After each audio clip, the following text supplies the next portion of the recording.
মহারাজ, এত গভীর রাতে জঙ্গলে দাঁড়িয়ে আপনি কার জন্য অপেক্ষা করছেন মহারাজ? সেটা একটু পরেই জানতে পারবে। তোমার এত উতল হবার প্রয়োজন নেই, ঘুম পেলে ঘরে গিয়ে ঘুমিয়ে পড়ো। তা কেন মহারাজ? আমার জ্ঞান পিপাসু হৃদয় শুধু ওই একটু আপনার অপেক্ষার কারণ জানতে চাইছিল আর কি। আসলে অনেকক্ষণ ধরে ঠায় দাঁড়িয়ে অপেক্ষা করছি তো, তাই আর কি। ওই তো চলে এসেছে। চোখ মুখ তো কালো চাদরে ঢাকা। তা আপনি কে মশাই? প্রণাম বর্ধমান নরেশ। কৃষ্ণনগরের মন্ত্রী। ঠিক আছে ঠিক আছে, শোনো কৃষ্ণনগরের মন্ত্রী, আমি জানি তোমার বহুদিনের ইচ্ছে কৃষ্ণনগর রাজ্যের রাজা হওয়া, তাই তো? হ্যাঁ, কি আর করব বলুন, আমার সেই গুপ্ত ইচ্ছে সুপ্তই রয়ে গেল, কোনোদিন পূরণ হলো না।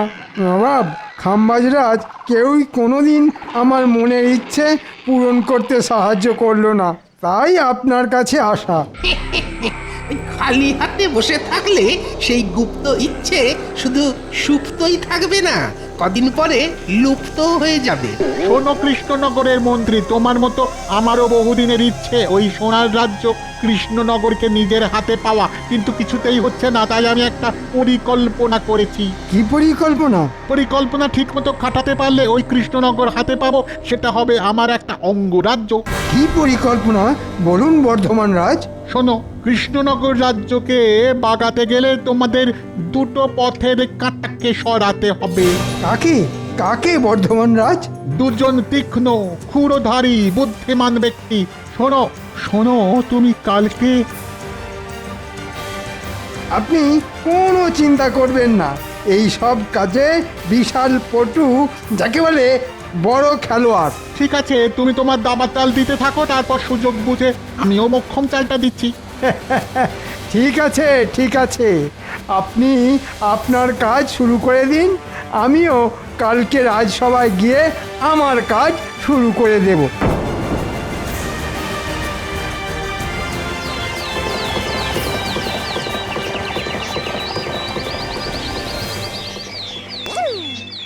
ধুর ধুর, ভালো লাগে না। গিন্নি সকাল সকাল একটা এত বড় থলে হাতে ধরিয়ে বলে দিল বাজার নিয়ে এসো। টাকাগুলো যেন খোলাম কুচির মতো উড়িয়েই দিল। এই সকাল সকাল এটা কেনে বাবা, ঘোড়া ছুটি আসছে। চেহারার গঠন কাঠামো তো একটা মন্ত্রীমশাইয়ের মতো মনে হচ্ছে।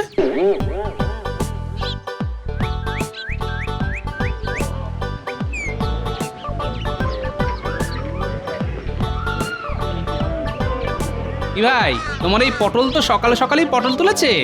আর কি করবো বলো তো গোপাল দাদা, দিনকাল তো খুব খারাপ, বাজারে একদম টাটকা সবজির আমদানি কমে গেছে গো। ঠিক আছে, বেছে বেছে একশের আধমরা পটল দাও দেখি। নেই মামার চেয়ে কানা মামাই ভালো, মরা পটলের চেয়ে আধমরা ভালো। তা কত দাম হলো? গোপাল দাদা গো, মাত্র 2 টাকা। হ্যাঁ, সে কি, এই টেসে যাওয়া পটল 2 টাকা? না না, অত দাম দিতে পারবো না, 1 টাকা দিচ্ছি। কি আর বলবো বলো, সকাল সকাল বউনি হয়নি তো। দাও দাও, 1 টাকাই দাও।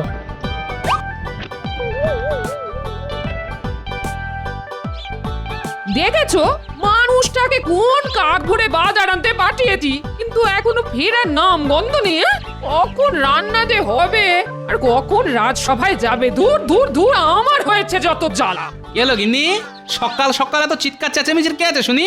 ওই ওই এতক্ষণে বাবুর সময় হলো বাজার থেকে বাড়ি ফেরার। হ্যাঁ, দেরি হবে না?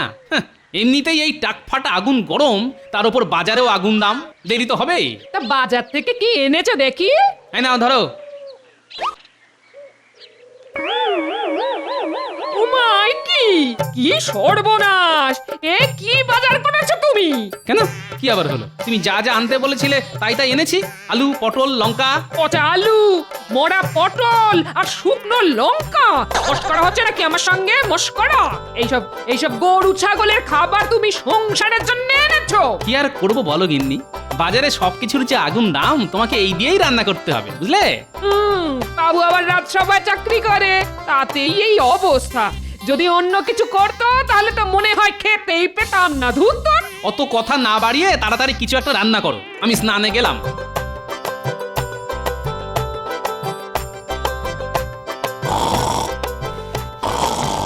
তখন থেকে কার যেন একটা নাক ডাকার আওয়াজ পাচ্ছি। সকাল সকাল রাজসভায় কে ঘুমোচ্ছে শুনি। ওই তো ওই তো মহারাজ, আপনার পাশে দণ্ডায়মান ঘোড়া স্বরূপ মন্ত্রীমশাই দাঁড়িয়ে দাঁড়িয়ে ঘুমোচ্ছে। বাইরে এত চড়া রোদ্দুর, লোকজনের ফাটছে টাক, রাজসভাতে মন্ত্রীমশাই দিচ্ছে ঘুম, ডাকছে না। আমি তো মন্ত্রী মশাইয়ের এই দিনের বেলায় ঘুমের কোনো বৈজ্ঞানিক কারণ খুঁজে পাচ্ছি না। মনে হচ্ছে মন্ত্রীমশাই গ্রহ নক্ষত্র ঝিমিয়ে রয়েছে। কি হলো? কি হলো? কি হলো? ও ঘোড়া মশাই, থুড়ি মন্ত্রীমশাই, উঠে পড়ুন। কি বললে গোপাল?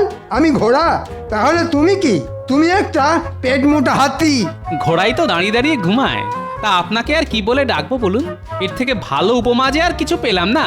খুব খারাপ হয়ে যাচ্ছে কিন্তু গোপাল, নিজে তো সারাদিন কোনো কাজ করো না, শুধু আমার পিছনে লাগা। এই তোমরা থামবে এবার। মন্ত্রীমশাই এরকম ঘুমোলে রাজ্যবাসী কি করবে? ঠিকই তো। আমি এমনি এমনি ঘুমাইনি মহারাজ, আমি সারা রাত ঘোড়ায় চড়ে রাজ্য পাহারা দিয়েছি। আমিও আপনাকে সকালবেলা ঘোড়ায় চড়ে রাস্তায় ঘুরতে দেখলাম। দেখুন মহারাজ, গোপাল আমাকে নিজেই প্রত্যক্ষ দেখেছে, আর গোপালই আমাকে ঘোড়া বলে অপমান করছে। না গোপাল, এটা কিন্তু তুমি খুবই ভুল করেছো। না জেনে বুঝে কাউকে এভাবে অপমান করা উচিত নয়। মহারাজ, আমার কি মনে হয় জানেন তো, আমাদের রাজসভা থেকে দুজন অকর্মার ঢেঁকি সভাসদকে একেবারে বিদায় করে দেওয়া উচিত। হ্যাঁ, কাদের? গোপাল আর বিজ্ঞানীকে। কেন মন্ত্রীমশাই, আমি আবার আপনার কি পাকা ধানে মই দিলাম? হ্যাঁ, সত্যি তো, আমি আবার কি করলাম? কিছুই করনি। এই মন্ত্রী, তুমি কি বলতে চাও সেটা খোলসা করে বলো তো। দেখুন মহারাজ, আমাদের সভাসদদের সকলেই কোনো না কোনো কাজ করে, কিন্তু গোপাল আর বিজ্ঞানী কোনো কাজই করে না, শুধু আসে বসে আর গল্প করে। কেন? আমি গবেষণা করি। তোমার গবেষণায় তোমার জ্ঞান বাড়ে, তাতে রাজ্যের কি উপকার হয় শুনি? হ্যাঁ, হ্যাঁ ঠিকই তো। মহারাজ, আমি তো যে কোনো বিপদ এলেই তাতে ঝাঁপিয়ে পড়ি, রাজ্যকে বাঁচাই। সেসব অতীতে যা যা করেছো সব ভুলে যাও।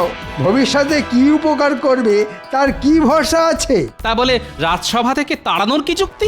গোপাল, আমিও কিন্তু মন্ত্রীর সাথে একেবারে একমত। তুমি আর বিজ্ঞানী রাজসভায় কোনো কাজই করো না, আর তাই তোমাদের দুজনকে রাজসভায় রাখাই অনুচিত। আর সে কারণেই তোমাদেরকে আজ থেকে রাজসভায় ছুটি দিয়ে দিলাম। না না মহারাজ, এরকম করবেন না। বাড়িতে গিন্নি আছে, আমরা না খেতে পেয়ে মরে যাবো যে, আমাদের সংসারটা তো ভেসে যাবে। ওসব বলে আমার মন গলাতে পারবে না গোপাল। যেদিন তুমি আর বিজ্ঞানী তোমাদের দুজনের রাজসভায় থাকার গুরুত্ব প্রমাণ করতে পারবে, সেদিনই আবার রাজসভায় ফিরে আসবে, নইলে কিন্তু নয়। এ কি মহা ফাঁপড়ে পড়লাম রে বাবা। বিজ্ঞানী গোপাল অসহায় আজ, সামনে মহা ফাঁপড়, রাজসভার চাকরি হারিয়ে বেলবে তারা পাঁপড়।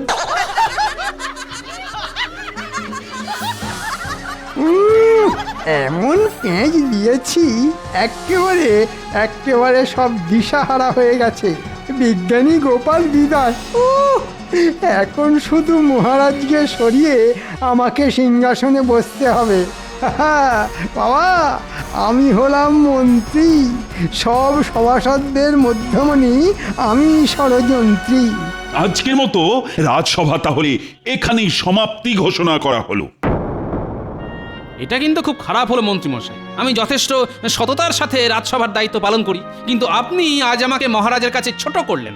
আমি আর বলার কে গোপাল, সবই ওপরওয়ালার ইচ্ছে। জয় ঠাকুর, জয় ঠাকুর। গোপাল, আমার মনে হয় এ রাজ্যে বসে আর গবেষণা করা হলো না। কত কিছু ভেবেছিলাম, কিন্তু সব জলে চলে গেল গোপাল। চলে আসুন বিজ্ঞানী, বেশি কথা বাড়িয়ে লাভ নেই। ভাগ্যে থাকলে আমরা নিশ্চয়ই আবার সসম্মানে রাজসভায় ফিরে আসতে পারবো। হ্যাঁ, চলো চলো গোপাল, চলো।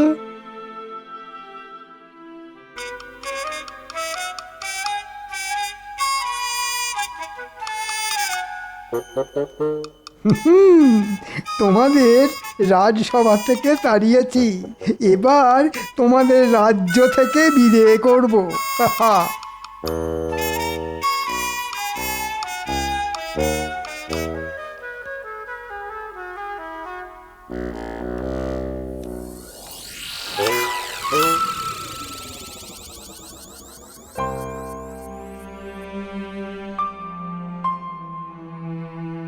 বলি তোমার কি হলো?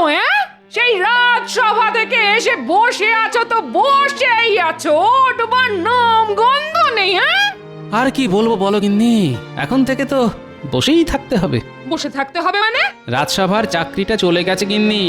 তোমার মাথাটা কি একেবারে খারাপ হয়ে গেছে নাকি? না গো না, মাথা আমার খারাপ হয়নি, যা বলছি সত্যি বলছি। আমার আর চাকরি নেই গিন্নি, যে কটা জমানো টাকা পয়সা আছে সব মনে হচ্ছে এবার ভেঙে খেতে হবে। দূর দূর দূর, কি যে সংসারে এসে পড়েছি আমার কপাল জানে। আজকে আমাকে এই দিনও দেখতে হলো।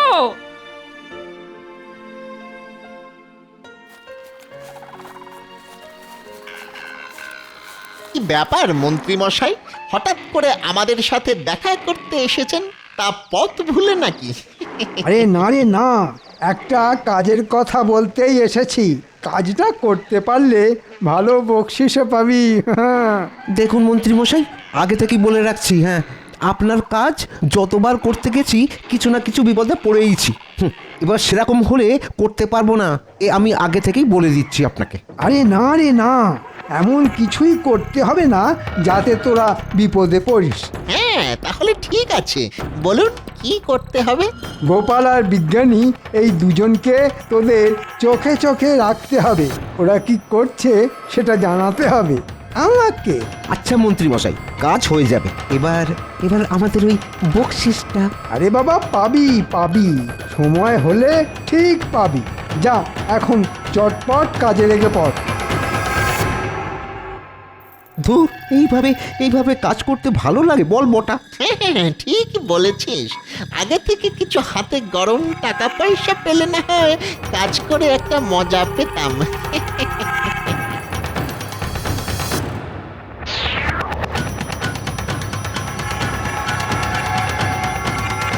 ওরে বটা, গোপাল তো ওই বিজ্ঞানীর বাড়িতেই ঢুকছে রে, আমাদের খাটুনিটা কমে গেল।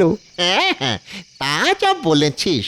তা ঘটা, তুই চট করে মন্ত্রীমশাইকে ডেকে নিয়ে আয়, আমি ততক্ষণ ঝোপের আড়ালে বসে সব কিছু নজর রাখছি।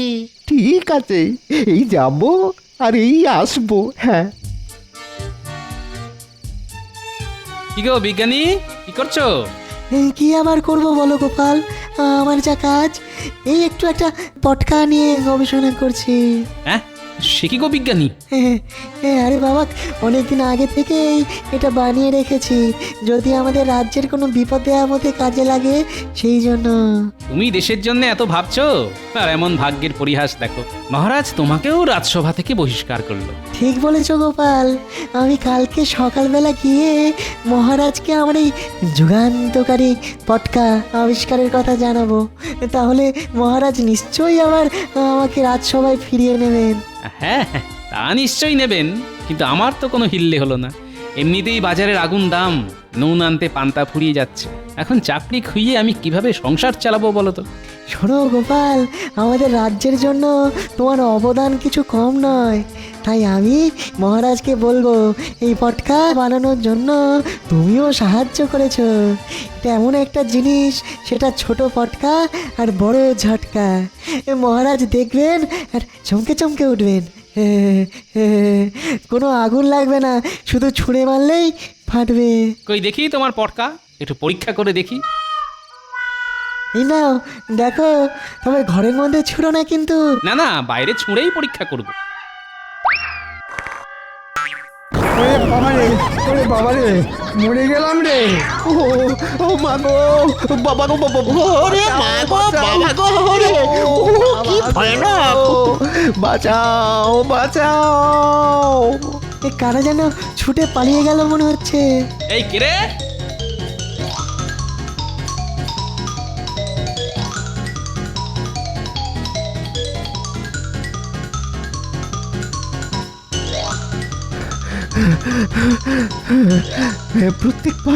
প্রত্যেকবার আপনার সাথে এসে কোনো না কোনো বিপদে পড়েই যাই। হ্যাঁ, ঠিক আছে তোরা বাড়িতে যা এবার গোপাল আর বিজ্ঞানী যা ব্যবস্থা করার আমি করব। যা বাড়িতে যা।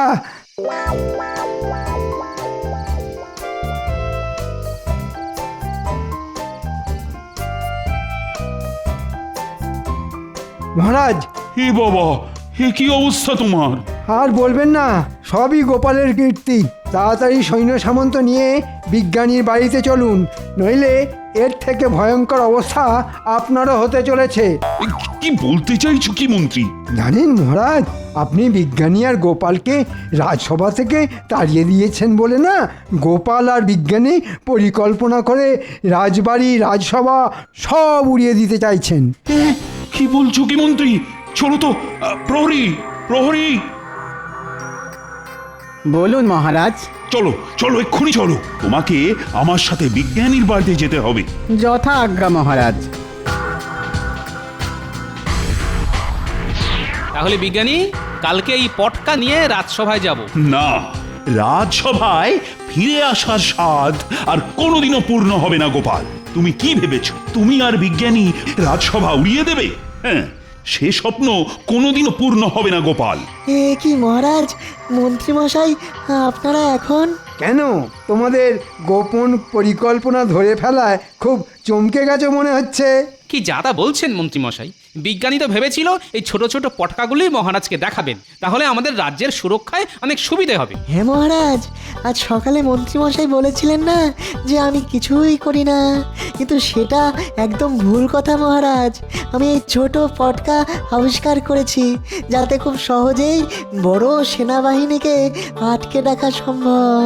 হ্যাঁ, ওসব কথা বলে মহারাজকে বোকা বানাতে পারবে না বিজ্ঞানী। আমি খুব ভালো করে বুঝতে পারছি, গোপাল আর বিজ্ঞানী মিলে অনেক বড় ষড়যন্ত্র করেছো। বিশ্বাস করুন মহারাজ, আমি আপনার নুন খেয়েছি। আমি কোনোদিনও আপনার কোনো সর্বনাশের কথা ভাবতেই পারি না, বিশ্বাস করুন। চুপ! তোমাদের হাড়ে হাড়ে চেনা হয়ে গেছে আমার। আজ এক্ষুনি তোমরা পোঁটলা পুঁটলি গুটিয়ে রাজ্য থেকে বেরিয়ে যাও, আর কোনোদিনও যদি রাজ্যে ফিরে আসো তাহলে তোমাদের দুজনকেই আমি শুলে চড়াবো। কথাটা মনে থাকে যেন। হ্যাঁ, ও গোপাল, এবার কি হবে? সবই ভাগ্যের পরিহাস বিজ্ঞানী, ভাগ্যের পরিহাস। যে মহারাজ একদিন আমার গলায় মুক্তোর মালা পরিয়ে দিয়েছিলেন, তিনি আজ আমাকে রাজ্য থেকে তাড়িয়ে দিচ্ছেন। সেই গোপাল, এবার তুমি কি করবে? তোমার তো সংসার আছে। দেখি, গিন্নিকে আপাতত শ্বশুর বাড়িতে পাঠিয়ে দেব, তারপর অন্য রাজ্যে কোনো একটা কাজের বন্দোবস্ত হলে গিন্নিকে আবার ডেকে নেব। ঠিক বলেছ। ঠিক আছে, তুমি তোমার গিন্নিকে জানিয়ে চলো, আমিও আমার পোটলা পুটলি নিয়েই বেরোচ্ছি। হ্যাঁ, আমাদের দুজনকেই যখন রাজ্য ছাড়া হতে হবে, তখন চলো দুজনে একসাথেই যাই।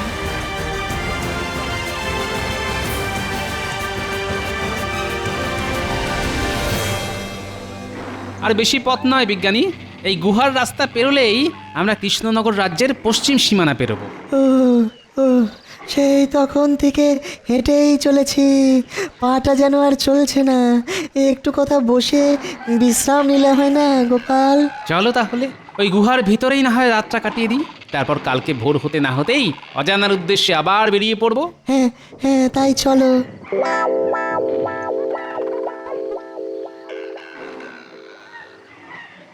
মন্ত্রী, আর শুধুমাত্র এই গুহাটা পেরোতে পারলেই আমরা কৃষ্ণনগরের সীমান্তে প্রবেশ করব। তারপর এই কৃষ্ণনগর রাজ্য হবে আমাদের।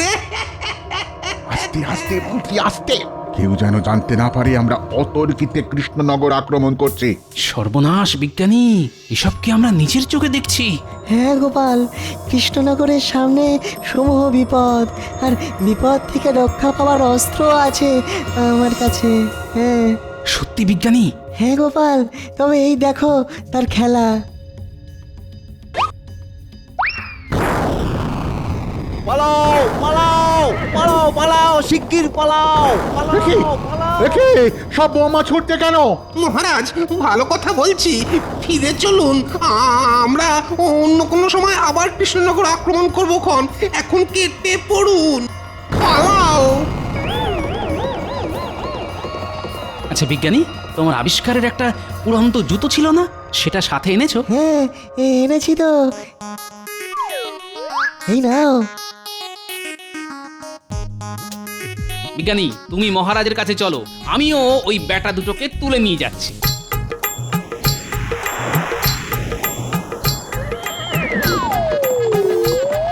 কেড়ে কেড়ে ছাড়ো ছাড়ো ছাড়ো বলছি, ছাড়ো, খুব খারাপ হয়ে যাচ্ছে কিন্তু। ওপর থেকে এখন ছেড়ে দিলে না, এখানেই ফুটুস দুম হয়ে যাবেন আপনারা। তাই যেখানে ছাড়ার ঠিক সেখানেই ছাড়বো। এখন চুপচাপ আমার সাথে চলুন।